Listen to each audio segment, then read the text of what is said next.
Hey guys, কি অবস্থা? আশা করি সবাই ভালো আছেন। তো আজকে আমাদের একটা নতুন ভিডিওতে আপনাদেরকে দেখাইতে চলেছি যে কিভাবে আপনারা আপনাদের রেডমি 10 প্রাইম যে মোবাইলটা আছে সেই মোবাইলের কল ওয়েটিংটা চালু করবেন। হয়তো এতদিন ধরে আপনাদের কল ওয়েটিংটা চালু ছিল না, কেউ কল দিলে হয়তো আপনাকে বিজি পাইতো বা এমন কিছু হইতো যে আপনার ফোনে পাইতেছে না বা কল ওয়েটিং এই অপশনটা আপনি চালু করতে পারতেছেন না। তো চলুন আপনাদেরকে দেখিয়ে দিই।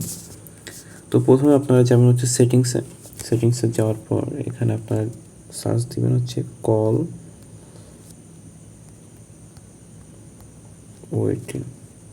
তো কল ওয়েটিং এখানে আপনার সার্চ দিলে দেখবেন যে চলে আসছে। তো কল ওয়েটিং এটা জাস্ট হচ্ছে করবেন।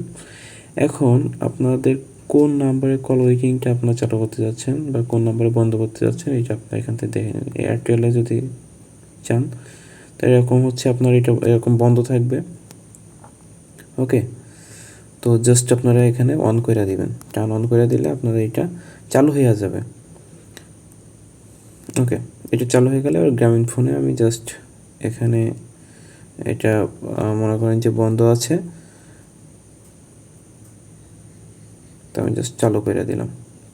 তো এখন আপনাকে কেউ যদি হচ্ছে কল দেয়, মানে আপনি অন্য কোথাও কথা বলতেছেন, সেই সময় যদি কেউ কল দেয় তাহলে আপনাকে আপনি যে ওয়েটিংয়ে আছেন বা আপনি যে কারোর সাথে কথা বলতেছেন সেই সময়টুকুতে তার কাছে কল ওয়েটিং দেখাবে। তো এই ছিল মোটামুটি ভিডিওর বিষয়। তো ভালো লাগবে অবশ্যই লাইক, কমেন্ট, সাবস্ক্রাইব করে দিয়ে যাবেন।